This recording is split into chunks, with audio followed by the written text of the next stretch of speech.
Welcome. It's 1 o'clock, and here we are. The old Doctor Livestream. Got a lot of information here, hopefully, for you today.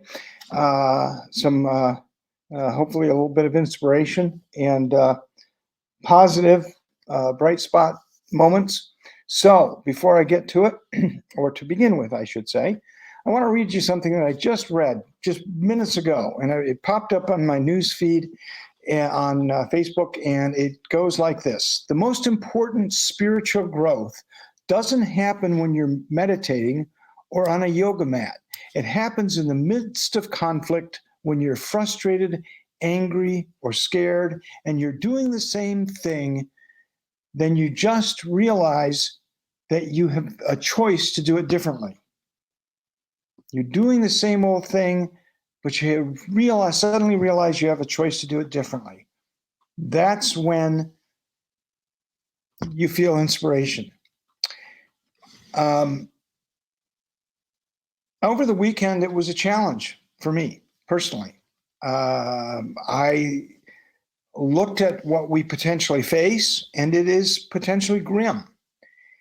And then I heard about Alyssa going out and getting a listing and getting 16 showings sight unseen.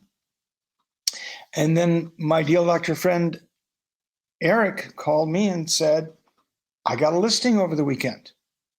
And I thought, well, there's hope. What we are not doing now as real estate agents, the market is down. There's no question. I'm not going to be so foolish as to try to convince you of anything other than that. But a lot of what we are experiencing is, as a nation, as a society, we are putting our lives on hold, and understandably so, in terms of social distancing and stay-at-home orders and so on. We have to abide by those in order to flatten out this curve of potential infections and death. There's no getting around that fact. But that doesn't mean we have to stop working and trying.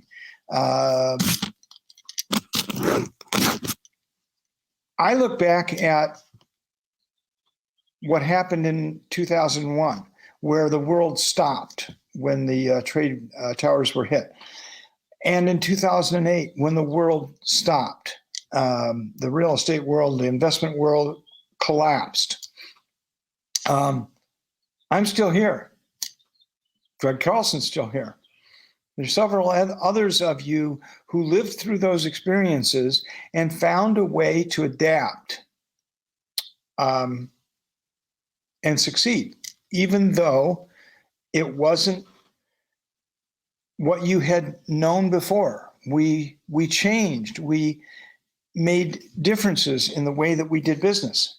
And so on Friday, Paul and Kim and I, Paul Carlson, Kim Anderson, and myself, were on a virtual real estate brainstorm session with a number of agents. In fact, I think there were like 80 agents who tuned in. And what we're going to do is we're going to provide you with all of our notes from that presentation and the presentation itself.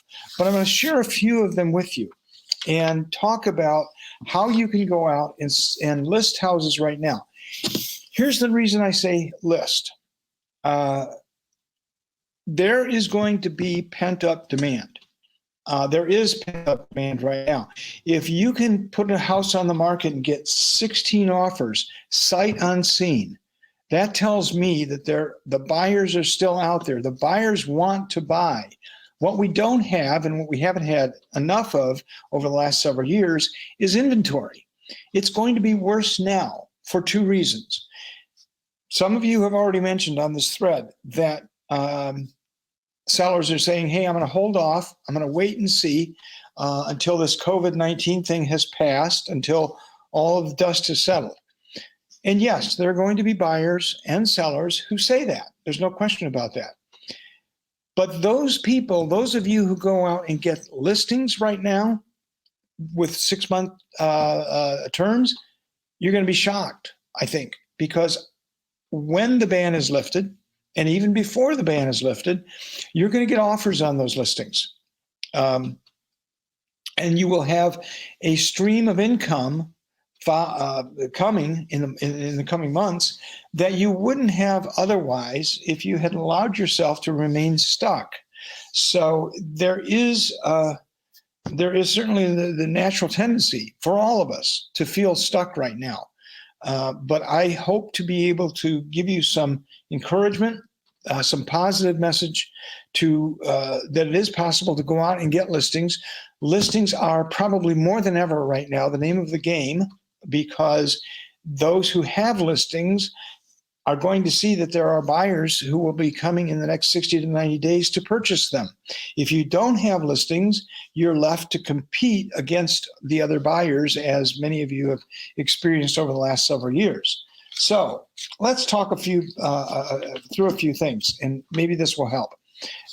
First of all, we talked on Friday about how do you go about this? How do you create a virtual CMA? Well, you go to county records, you get the seller to take a virtual tour, walk through the house with a camera, do a video and send it to you. Be careful about your comps, because we don't know what the comps will be 3 months from now with the impact of this stay-at-home order. So right now, if you are going to list a house, try to get it into a bracket. Try to shoot for a bracket. Don't shoot for a specific number. And the market is going to tell you whether or not it's too high. It's as simple as that. We are creating a virtual guide that will help you, that you can share with your buyers and sellers and say, this is what we can do.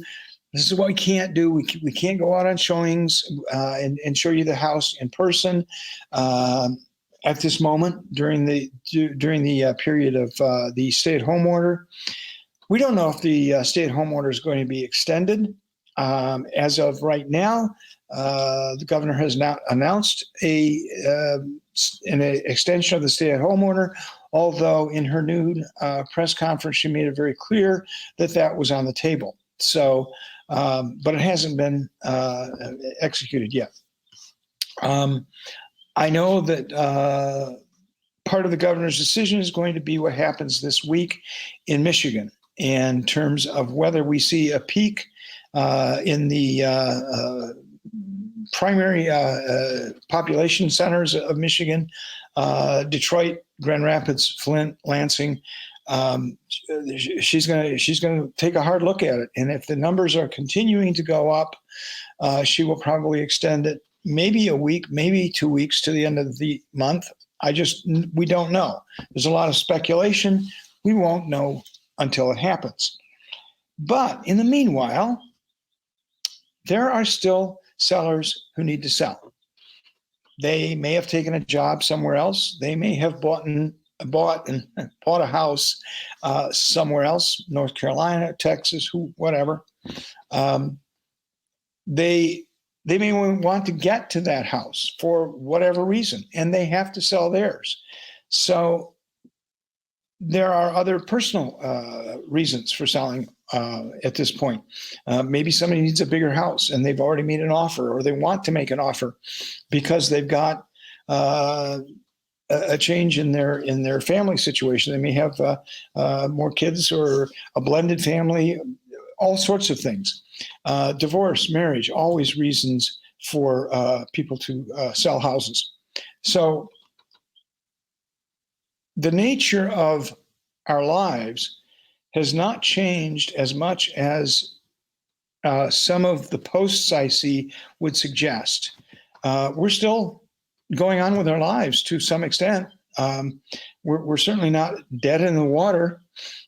Eric got a listing. Alyssa got 16 offers on a listing. If you go out and get listings, you're going to be in far better shape than if you stay stuck. Don't stay stuck, please. Okay, here's a bunch of tools we create. One of them is mindset, reframe your thinking. Then we talk about phone apps. video chatting software. You can actually create, have a seller create a video chat with a buyer, and you can be on the phone, mute the seller so that the seller can't hear your conversation, and actually have a conversation with the buyer as the seller is taking you through the home on a video tour. And you can ask questions in real time of a seller, for example, or the buyer can ask real questions. Let's hope it's your listing. And so there are a lot of things that you can do using video chatting software. Zoom, Google Hangout, House Party. There are HDR apps that will help you get good pictures and good quality. Create digital ads and flyers. There's a lot of Canva, for one, is one of them that Paul mentions here. Video slideshows, Fix the Photo, Best Slideshow, one of them.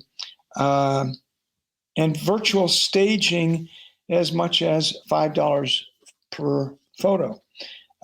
Professional editing services are available. And there are all these resources in this virtual real estate brainstorm session. Title companies are considered essential, and therefore they will continue to operate. Once you get a listing and a fully executed purchase agreement, now it becomes you kind of hand it off to Star Title or whatever title company you're using, and let them run with it.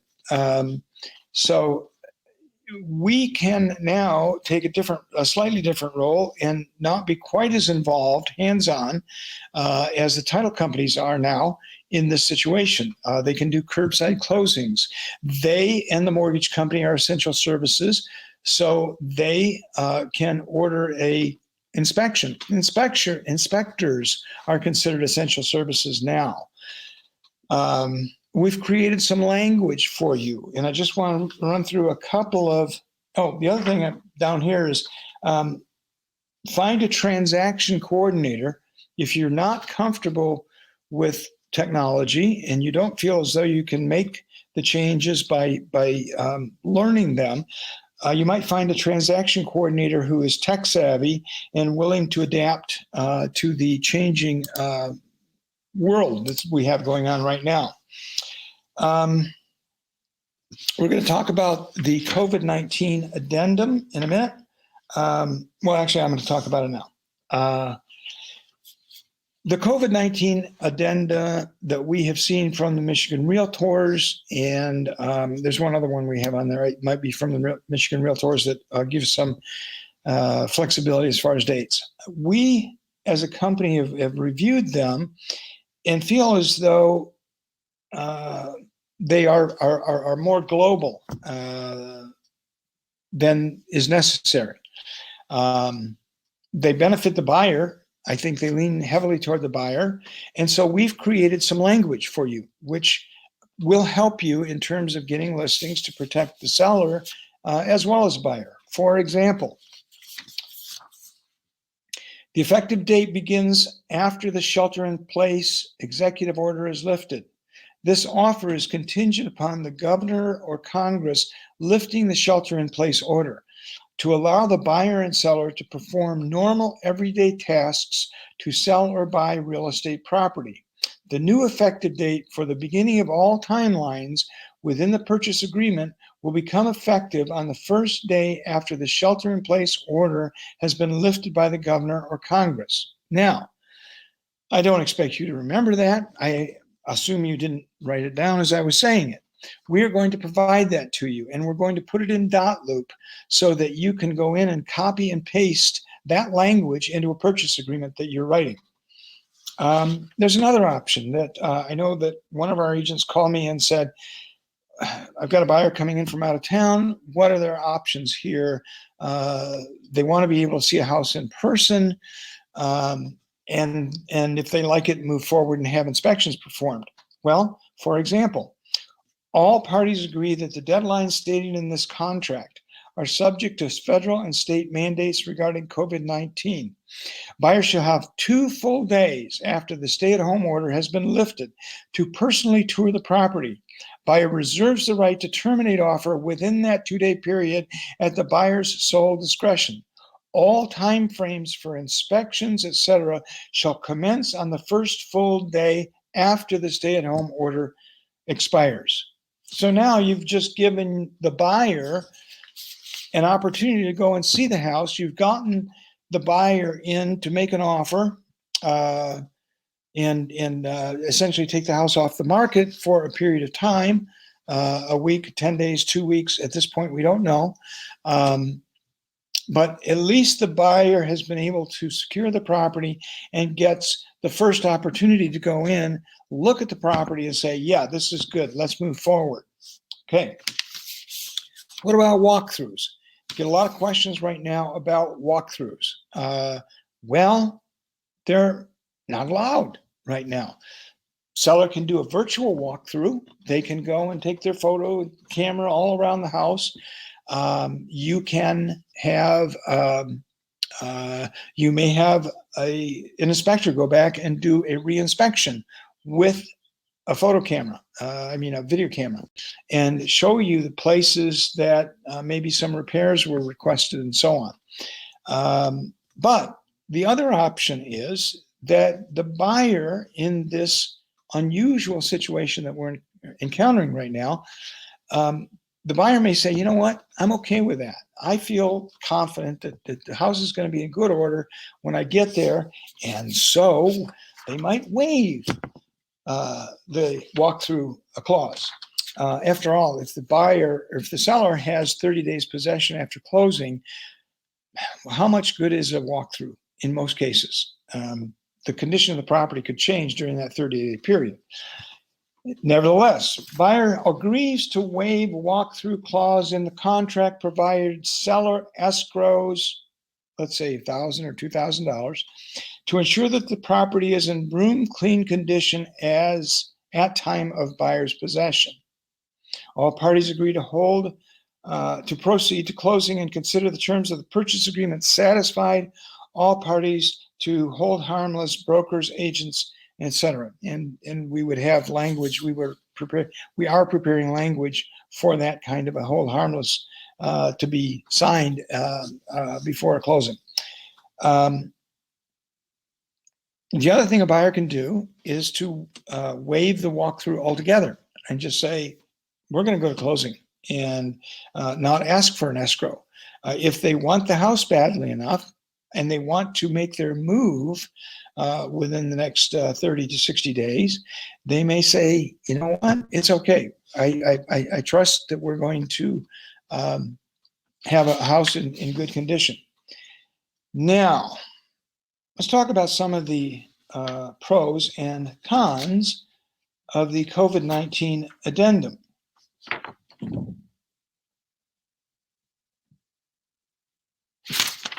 No, before that I go there. The obstacles, as I've mentioned a few of them, the obstacles in selling right now are going to be lack of tech savvy, the fear of not getting interest, the interest of buyers for your listings, getting signatures, doing a proper CMA. Those are all valid concerns. And the best thing I can tell you is get help. If you need help, get a transaction coordinator that is tech savvy, or call the BAs or call the deal doctors, and we'll see how much help you need and whether or not we're the right resource for you. So there's no reason to be sitting on the sidelines right now. Doesn't mean you have to go out and start knocking on doors. You can't. But you can, there are things you can do, and it's going to make a difference long term. And I'm talking over the past several, the next several months. It's going to make a difference to your income if you do them now. Pros and cons. Pros, it allows of the COVID-19 addendum. It allows both the buyer and seller to understand COVID-19 potential delays in advance or upon signing a PA. So everybody goes into it with full knowledge of what they're getting into, that they may be delayed in the process of getting this closing to occur. Although the delays that we expected when this COVID-19 addendum was first put out by the Michigan Realtors are proving to be not as necessary as I think the Michigan Realtors believe. And so that's why we're saying take a close look at the COVID-19 addendum before you get either party, but particularly your sellers, to sign it. It forces agents to have conversations with their client about potential delays.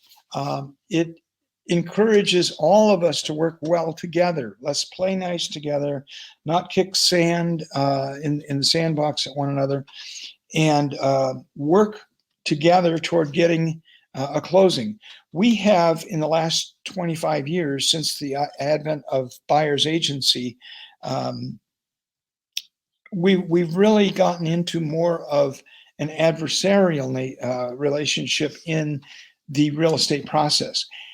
It would be a really good idea now that agents work together to help buyers and agents put a deal together, as opposed to having a contest to see who's going to win. Now is a time for both of their motivations, both of their needs to be met by agents who are looking at new ways of getting the job done for them. Amy Crum asks, do you think a workaround for a final walkthrough may be granting early possession? Absolutely. Look at all of the options by all means. I think it's a great idea. If a seller is going to be moving out anyway, and the buyer is going to get earlier possession than they expected, and that's satisfactory, that makes a difference to them, by all means. The escrow is a great idea. Frankly, in a lot of houses that I've worked in, buyers would be willing to waive the final walkthrough, simply because the nature of the house and so on is one that is in really great shape, and so on. And it would be highly unlikely that would change during a 30-day or 15-day possession, or any time leading up to the closing. The cons, the reasons against using the COVID-19 addendum. It ties up the contract for 30 days for both the buyer and seller. And that may not be necessary. I understand that it gives some security. That was the pro part of it. But it also means that both parties will not be able to terminate the contract prior to 30 days. Extending the timeframes can be risky, since anyone's job, health, or financial condition can change during that extended time frame and affect one's ability to buy or sell.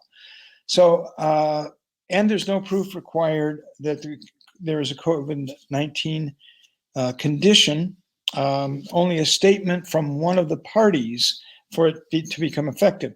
So we're going to share all of this with you, and I encourage you to read every single line of it, because there's a lot of really good, powerful information in there that's going to help you. But with only about 5 minutes left with you, I wanted to share another thing that has come out. We're going to show it as closely as I can to the camera here. There. Okay. Grand Rapids Association of Realtors.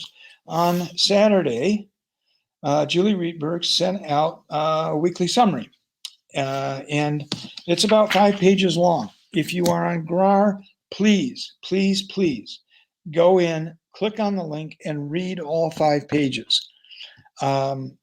I would love to post this, and I'm going to talk with our tech folks about how we can do this.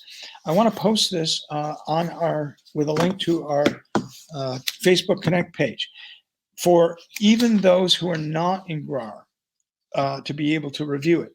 And the reason is, a lot of what Julie put in here impacts all of the boards, whether you're on the Montcalm County Board or WMLAR or GCAR or TAR.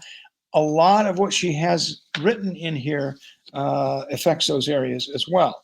So if your board has a document like this, a summary of what they are recommending that you do, by all means, we want to see it. We want to be able to share it with our agents. So for one thing, right out of the gate, she says all in-person showings and open houses must be suspended. The executive order is very specific. It applies to both occupied and vacant homes and vacant land. The potential buyer's occupation does not offer blanket permission to show houses.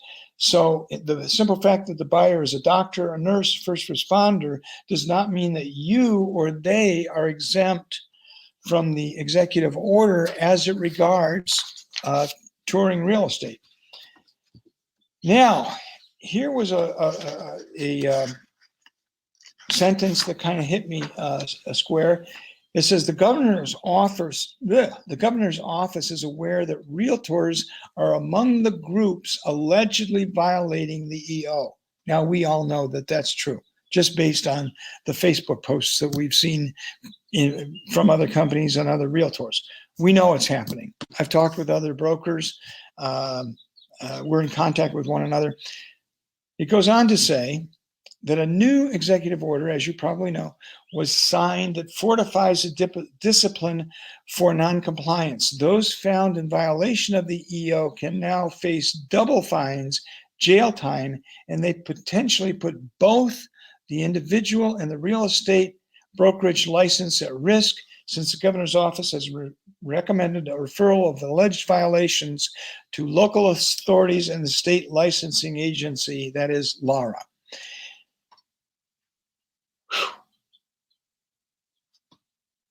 That's a powerful paragraph. I hope you will pay very close attention to it, and I hope that you will be able to read between the lines that the governor's office is very aware that the real estate industry has some of the most frequent violators of the executive order, and that she is taking steps to prevent that.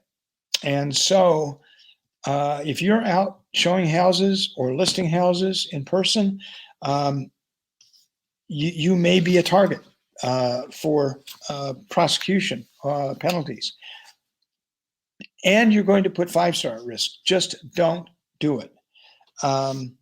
GRAR, by the way, does not have any authority to enforce laws. That's not their job.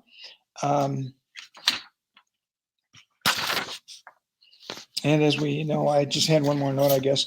Again, I'm not going to go through 5 pages, but I sure hope that you who are able to do that will do so as quickly as possible.